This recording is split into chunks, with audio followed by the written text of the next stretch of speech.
let's talk about your song, Annotations, the #1 song on the album, as in first. And this was actually a song that I do think I wrote in one day, actually, because it is a little bit shorter.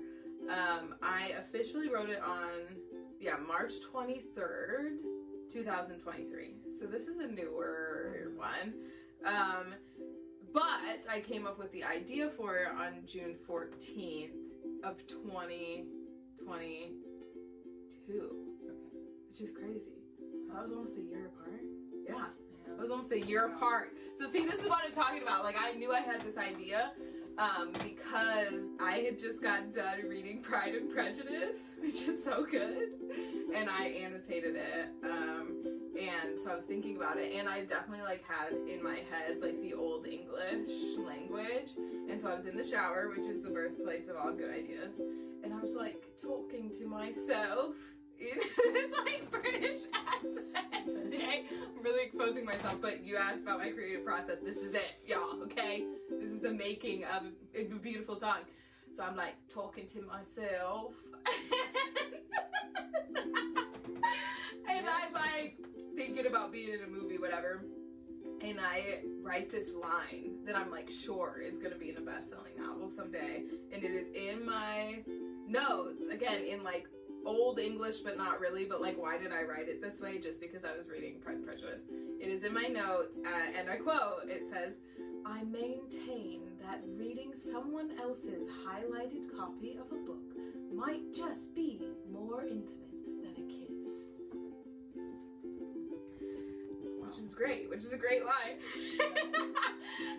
Yeah, so I came up with that idea, and I loved it, but then obviously just didn't do anything with it for a year, and then was like, okay, I'll write a song about it. And I was at my grandparents' cabin in the woods, and I was outside amongst the trees on their back porch with my little ukulele, and I just started writing it, and it came very easily.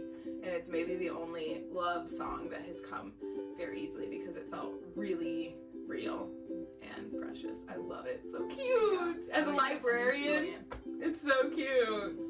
Do you annotate books? I guess it depends on your definition of annotate. Like, I definitely highlight books sometimes, and I do it in crayon. Okay, y'all need to get on that boat because it doesn't bleed through the pages.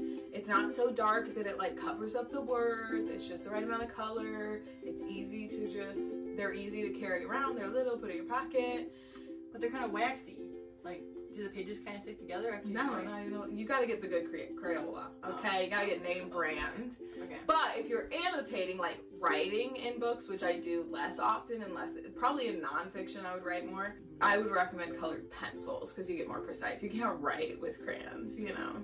Yeah, I do annotate my own books sometimes if I'm feeling like, I don't know, it is a lot of work.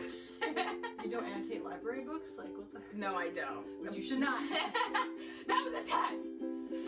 No, my favorite thing to do though is I love reading on my iPad because it's so easy to just like highlight it. I annotate the most if I'm on my iPad when I don't have to physically like stop and like highlight it.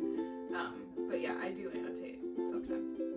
What is your favorite lyric in this song? My favorite lyric in this song is from verse 2. It's one of my favorite lyrics I've ever written when it came, but I say that all the time. When it came to me in Kentucky at my grandparents' cabin, I literally just sat there and was like, oh my gosh, like that was good. The line that says, me on a highlighting crayon, I always want to leave my mark, which if you know, you know. And then it says, and now you're dripping in wax because you're always my favorite part. I love that. So that just came to me. The Lord gave me a word and that was it. I just really like the concept of the song. I think it's so romantic. It kind of is like based on real life experience because I did have a friend who would sometimes like purposefully not get a book from the library or whatever because if I knew he had it, I wanted to read his copy because he annotated it and I was like, I want to know what he thinks about this. Like, I want to know what his favorite parts of this story are. And I just think that is so precious. I'm like talking about myself. I'm like, I am the best friend ever. No, but like it was so cute. Even if you're not annotating, reading a book that somebody else recommended to you is an intimate experience, especially if it's a favorite book. And like I had a friend who asked me what my favorite book was, and I told him, and like he immediately went and bought it and read it, and I was like, you know, because like that just shows me like, dang, I care about you and what you like. I don't know. Yeah. It's so cute. It is. Well, I read your favorite book, your copy of it, And your song's about faith. No. and it totally made sense why you loved it. Like I loved it too, and I understood why you did too. And like that, there was a special way, like something you can then share, like talk about and share with each other too. Yeah, I would rather read a book with somebody else. Like it just makes it so much more enjoyable. We're made for fellowship, and that's a perfect example of it. Like, let me read your favorite books, or else listen to Annotations.